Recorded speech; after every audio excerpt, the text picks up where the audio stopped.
Hey guys, Professor Bill, Comic Book University, and I'm coming to you on Nerdarchy's airwaves, taking them over because that's what I do. So we're going to be talking about a couple of comic books really quick, and then we're going to get right into D&Dizing, Mister Miracle Big Barda, and a mother box and a mega rod. We're going to be D&Dizing Jack Kirby, for crying out loud. That's what we're going to do. So make sure you stick around for that. Okay, here we go. We've got Infinity Countdown Champions, issue number 1. Why am I talking about this comic book? Because Jim Zub writes this. He also writes the Dungeons & Dragons comic book over in IDW Comics. So he has a lot of D&D references in here. And my challenge to you guys, I put it on Twitter also, is every time that a D&D reference of some sort happens in here, like whether he says TPK, whether he says, heals, whatever, I want you to take a drink. Whatever, I don't care if it's water. Whatever it is, you do that, all right? Next up, we've got X-Men Gold, issue number 30. This is the third most important wedding issue that I have read ever. All three of them were in Marvel. So when the Fantastic Four had Reed Richards and Sue Storm got married, it was awesome. When Peter Parker and Mary Jane got married, it was awesome. Here, Kitty Pryde and Colossus are supposed to get married. Spoiler, they don't. Half of a spoiler. Other people get married instead, and it's freaking awesome. You've been waiting for it your entire lives. It's finally happening here. Go and pick up this comic book. Done. Okay, Amazing Spider-Man, issue number 801. This is the final issue. Dan Slott. This does not tie in with any other comic book, but what it does is it reminds every single one of us why every single one of us wanted to put on that mask and go slinging webs, because whether you're Spider-Man or Peter Parker, this is the comic book that reminds you of when you were a kid and Spider-Man was the greatest hero that ever existed. Finally, Dan Slott is now also going to start writing Tony Stark, the Invincible Iron, or just Tony Stark Iron Man. So he's writing Iron Man. It's freaking awesome. This is, guys, I'm telling you straight up, I love to hate Iron Man. I do not like Iron Man as a character, but I love reading his comic books because he's the most egomaniac, the biggest egomaniac there is in the comic books. You will not find a greater narcissist ever. When Narcissus himself, the Greek god, was looking in the waters at himself, Tony Stark kicked him in the head and said, "Watch out, this is my lake, I just bought it." That's how I feel about Tony Stark. But my recommendation is read this comic book because Slott makes it fun. Okay, now we're going to be talking about a little bit of Big Barda and scot-free Mister Miracle.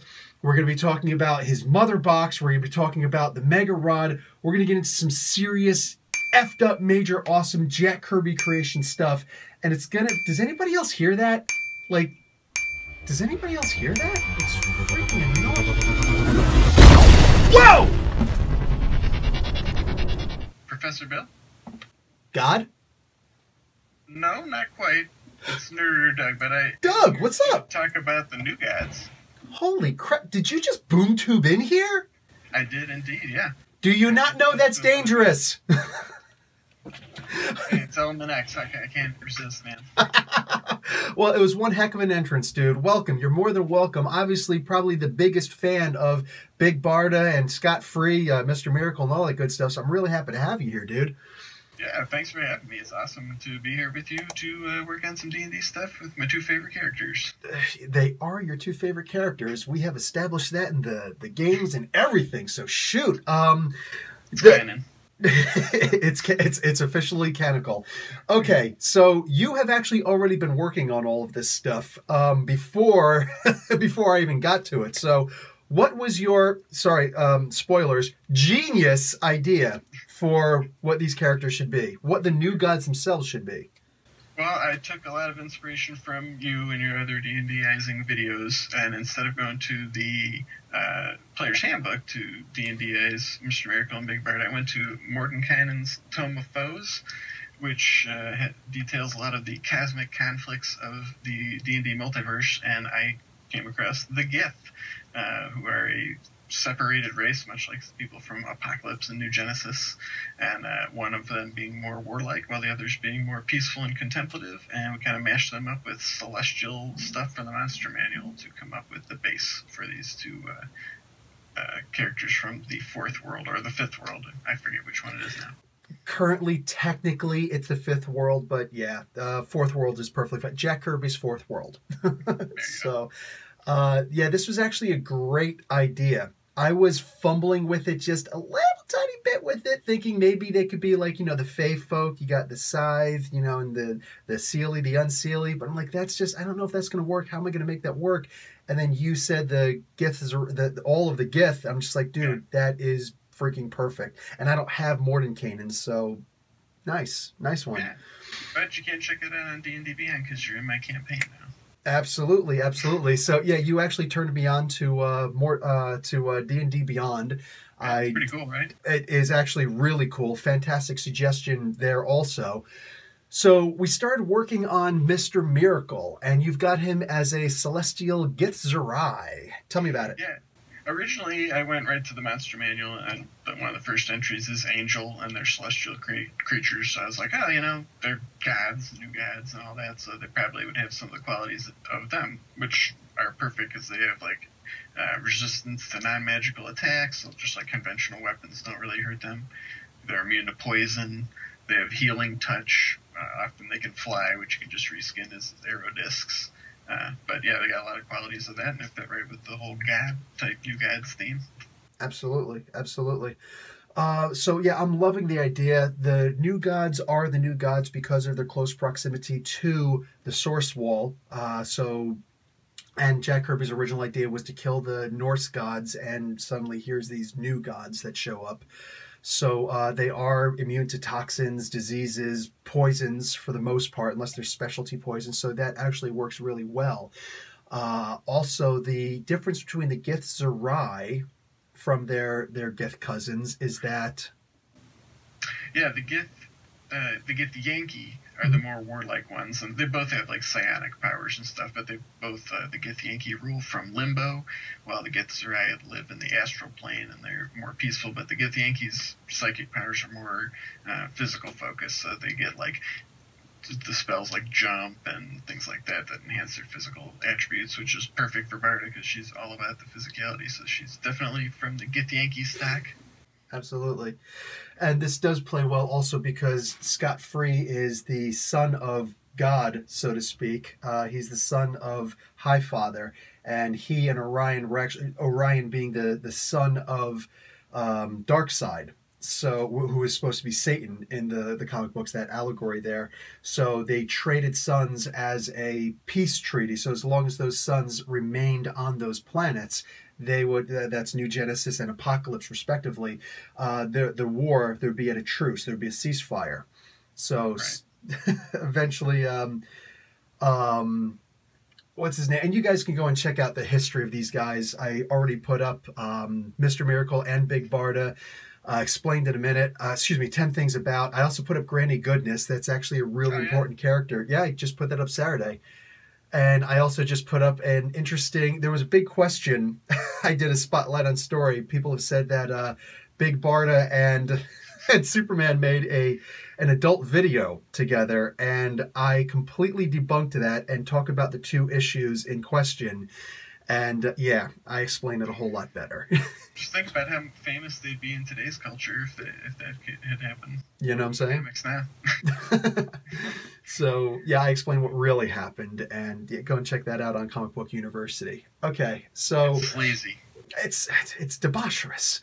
So we've got the character classes for Mister Miracle because his nickname, or his actual, we don't know his given name by his true father, Izanki Highfather. We don't know his... Revealed that, right? It was never revealed. Did he even name it?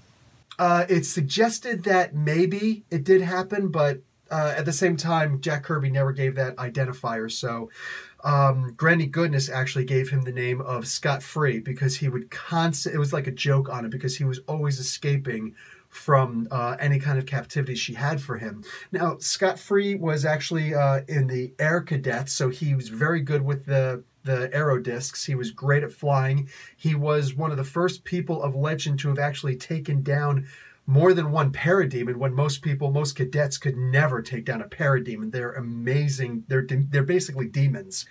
Parademons. Yeah, the parademons. Yeah, they're basically devils. And sorry guys, I'm a little under the weather this week. So But he's also an amazing escape artist. He learned how to use the mother box. We're going to get into that later from Haman, the guy who actually created the mother box. So, and this is a device that humans are incapable of making. So only new gods can actually make them. And this mother box is an amazing device that we're going to get to. But with his ability to escape naturally and using tricks from the mother box, we came to several conclusions. We have what's the first step we got? Nerditor Doug.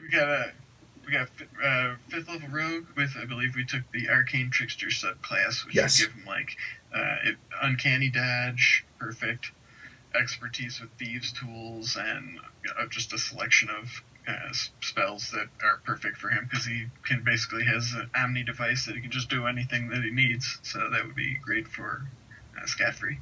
Exactly. Yeah, the main reason why I liked why I liked Rogue was because of the uncanny dodge. That was really important. As far as which one to use, I figured give him a couple of spells that he can use through, the Arcane Trickster. We went with Shadow Monk, of all things. Yeah, I totally loved your idea for this because, as everybody knows, the Shadow Monk gets the ability to short range teleport through shadows, but just by reflavoring a little bit, where he can just do that anytime, which perfectly mimics his amazing ability to get out of he'll be chained up in a coffin and sealed in cement with a train falling down on him. It's like, boop, he's out. So I think you just described an exact scene from the comics. Yeah. And then Barda runs out and thinks he's dead, and he's like, "Hey, I'm fine. I'm standing right behind you." But yeah, that's just be a perfect way to mimic that ability. Exactly. The world's greatest escape artist. He absolutely is. He actually trumps Batman as long as he's using his mother box, which again we'll get to. So yeah, the Shadow Monk, the ability to teleport into shadows and out of another shadow is, I think, perfect for him because he'll be locked in some kind of a case and he'll always be able to escape. And it's always like, dude, how the heck could he have possibly escaped? And they always explained it in those original comic books, but usually involved the mother box. However, he was able to do it in broad daylight also. There were multiple times someone would put a gun right to his head, pull the trigger, he would appear behind them. So a little bit of flavoring that the mother box itself, one of the abilities it grants scot-free is that he's able to do that in broad daylight. He doesn't actually need the shadows as long as he has the mother box on him. Yeah. So he's a superhero, so he's got to have that unarmed combat. Yes, that also. It's and just defaults D&Dizing superhero things. Like, exactly. Gotta give him on. And he doesn't wear armor, so that's kind of perfect. Even though, as you pointed out, the Gith do have that psychic armor, this is just that one extra little bit that will help, because there are lots of times when, there's some kind of a crazy dodge thing. He's tied up, and here's these knives and arrows flying at him, and how did he escape? Can't touch this. He's the multiverse's greatest escape artist, yeah. Yep. For sure. Finally. To round it up, we went with Artificer 9 from the Unearthed Arcana, which gives him a lot of crazy abilities, not the least of which is the ability to make his own magic items, which is perfect for Scott-Free because he's a tinkerer. They get more spells that they can imbue into things that they can give other people, just which he has done with characters like Shiloh Norman and things over the years, with temporary spells on him. And he gets a mechanical servant, which we thought would be fun to do for Oberon, perhaps, his assistant, his manager. Yeah, there's that. Or we also discussed that he has fellows, the followers. Excuse me, the followers. The followers are DC Comics' version of an LMD, which is a life model decoy. So it's a perfect robotic facsimile of Scott-Free that he's used as a decoy before. That does have, the ability to walk, talk, all that good stuff. That's a much better idea than O'Brien. Yeah, I could see a ton of fun situations you could do in D&D with something like that, because you can rebuild them. Exactly. So it's like, I'll just send my duplicate in, and it just looks like that'd be. Yeah. Literally, Granny Goodness was the only one that was able to tell that it was a follower and not actually Scott-Free, and she had to be really close, and she is basically his surrogate mother, just not a kind one. So the Artificer also works because let's debunk what the mother box will actually do. Well, that's definitely a sentient magic item if there ever was one. Oh, yeah. I mean, what doesn't it do, right? No, literally, it is an omni device. A lot of the best thing I can liken, for those of you who don't know what a mother box is, the best I can liken it to is the Green Lantern ring. It can do anything, except the Green Lantern ring is kind of, its omni ability to do anything is focused on its hard light ability, its solid light ability, the solid light constructs, I should say. So you want to hit something, oh, you've got this big gigantic celestial hand that reaches out and punches somebody in the chin, you know, a big, you know, a boxing glove, or it could do this, that, whatever. It's around that. But the mother box, you need, to make this into a player character, you're going to need a very imaginative player, because there is no solid light construct. You want him to pull, literally, rope out of this mother box, he can do that. You want him to be able to fire a laser beam, he can do that. You want him to be able to, whatever, any little thing, like, he's done so many things, you know? Yeah, that's definitely a good caveat, because I mean, you could definitely get crazy with a lot of these like things that we D&Dize, like the Sword of Omens and all that kind of stuff. When you look them up, it's like it can do pretty much anything that the writer needed. So it's like a plot device.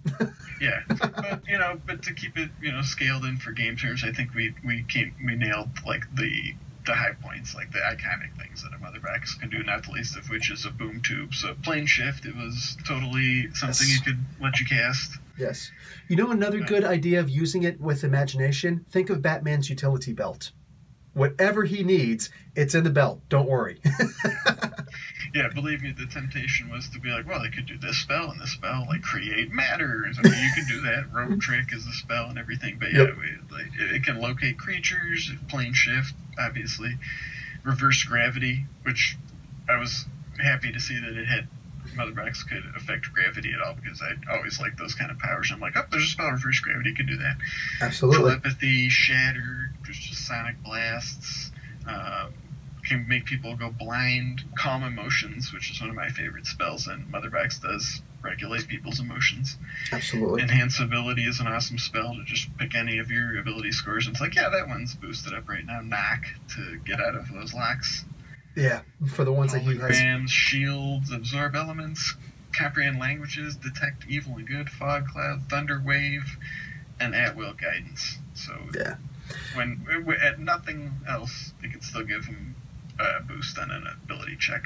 Absolutely, absolutely. So back to the Artificer. No one else has ever gotten as in tune with his mother box as Scott-Free, as Mr. Miracle has. So he's actually created circuitry that'll go up and down his arm under his costume. He'll attach the mother box. See, most people, forget most people, everybody, including him on, has to hold the mother box in their hand and operate it in order to use its features. Scott-Free can do it hands-free because of his Artificer ability. He's even got it in his circuitry throughout his cowl. So inside of his costume's headpiece, he can just think and make Mother Box respond to him. So perfectly in tune with this device. Scott-Free also has several other abilities. He has the what is it called? The Alpha Force, basically. So this is, while Darkseid has the Omega Force, what he's able to do is, you know, teleport people wherever through time and space, disintegrate people, whatever.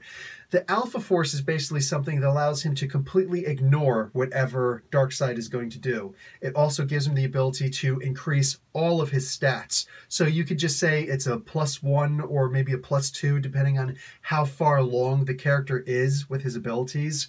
How many levels, you know, you have for Scott-Free as somebody's playing him. Are you playing him as a starting character or as an advanced character? But on top of that, just it allows him just a couple of little caveats here and there. And finally, he of all the characters in the DC universe, the reason why Darkseid has always had the most problem trying to find the anti-life equation is because for most of the years in his existence, Scott-Free, Mr. Miracle, actually had the anti-life equation. So the best way to look at the anti-life equation is mass mind control all throughout the entire universe, And not just mind control, but mind, body, soul, spirit, emotion, everything. You don't even realize you're being controlled. Your thoughts are Darkseid's thoughts. So in this case would be Scott Freeze, but he's such a great-willed, strong-willed person that even though the temptation to use it is inherent in the anti-life equation, he doesn't use it. And that's amazing about Scott Free.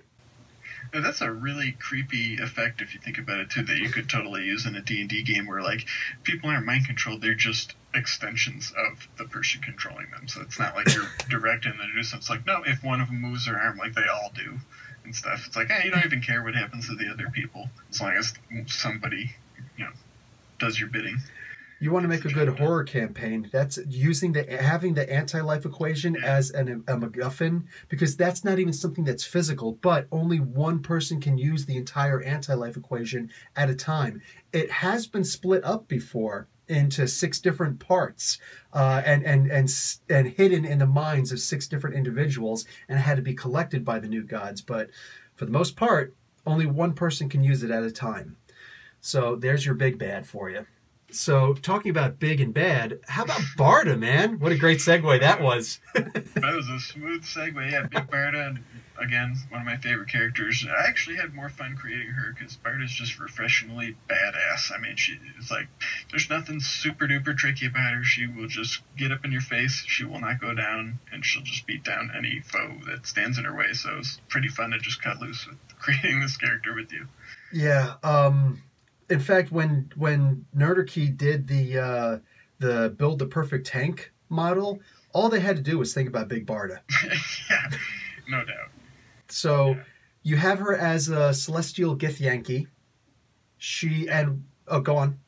I was saying, the Githyanki, especially reading again in the Tome of Foes, like, it's very close to the way Apocalypse was. It's like they throw their young into pits to just fight for survival. They're all about war. Everybody just, works to support their queen, Blacketh. So it's just like, they don't, it's all about a central figure like that. I was like, this is a lot like Apocalypse. Oh, yeah. Oh, yeah.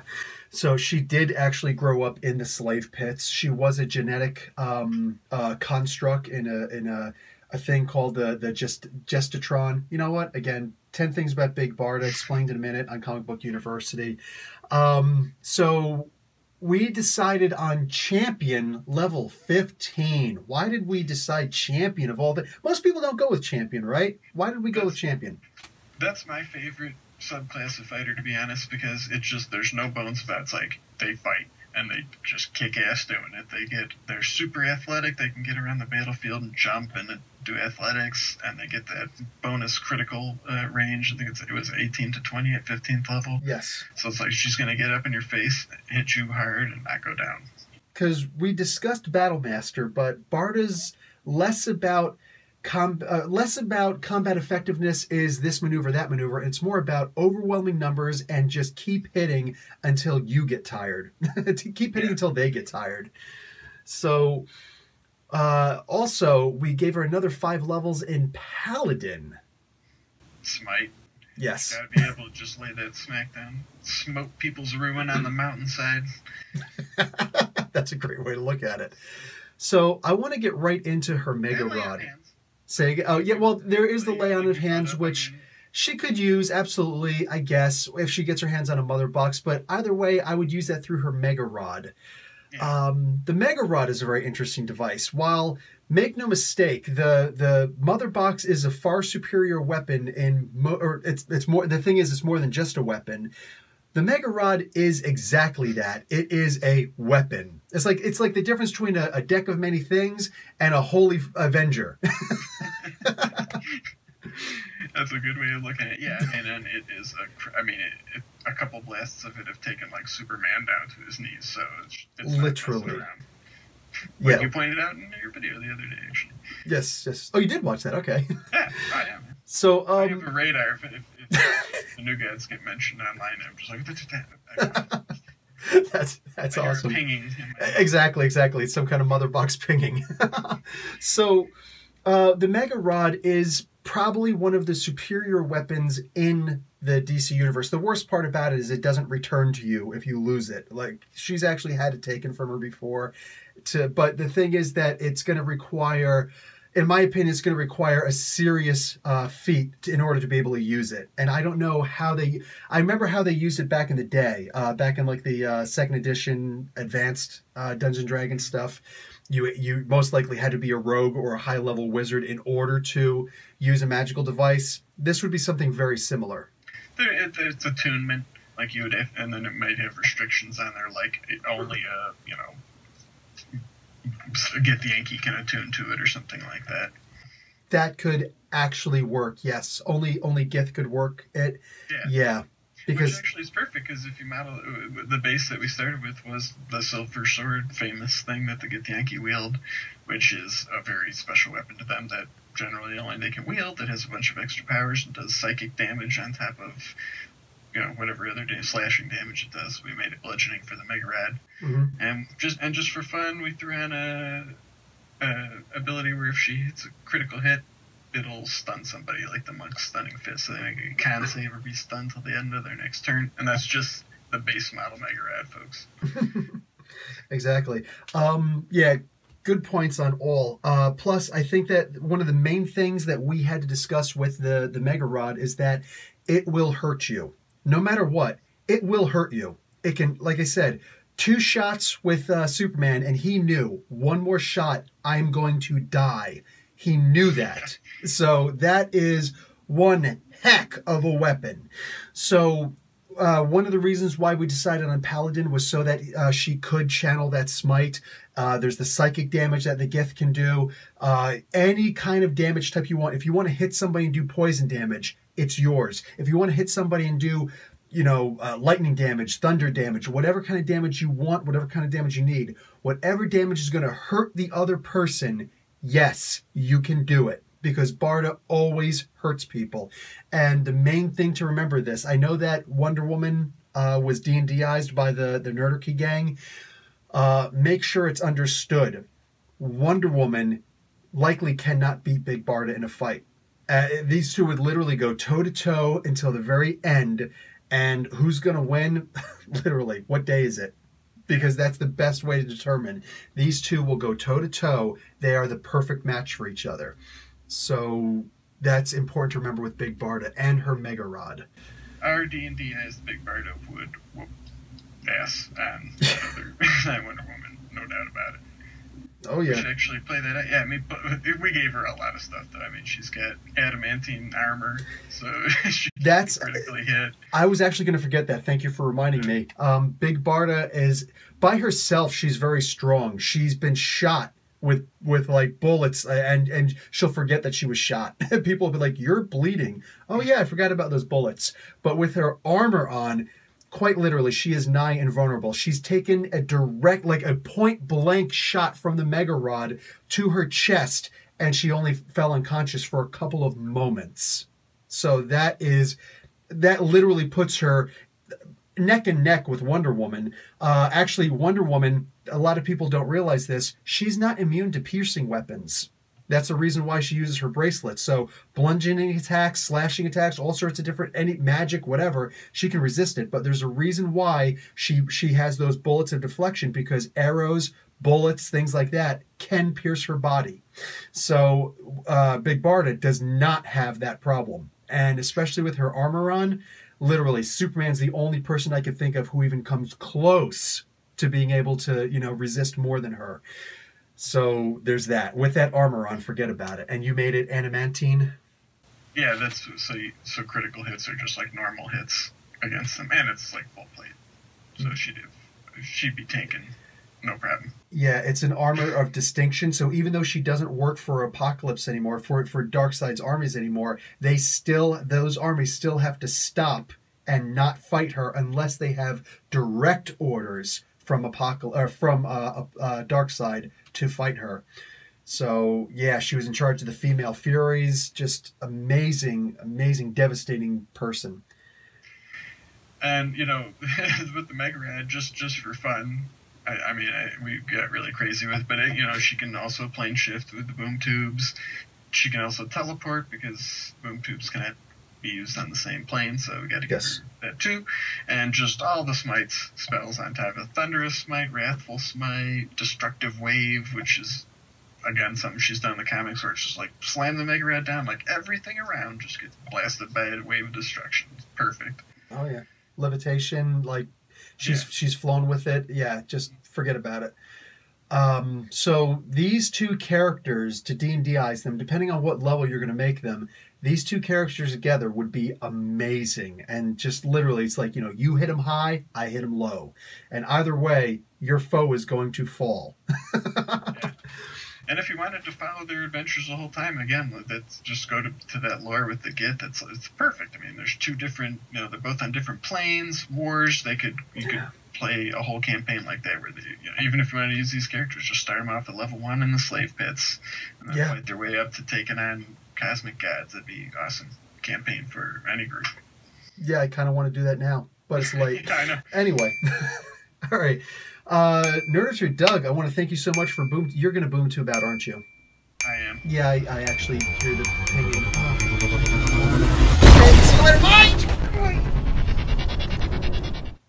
Okay, that's dangerous every single time it happens. Anyway, guys, I want to thank you so much for being here for this. I, again, want to thank Nerditor Doug. That was freaking awesome, minus the almost disintegrating me in the wake of a boom tube. Okay, so that's going to be it for me, guys. Professor Bill, Comic Book University.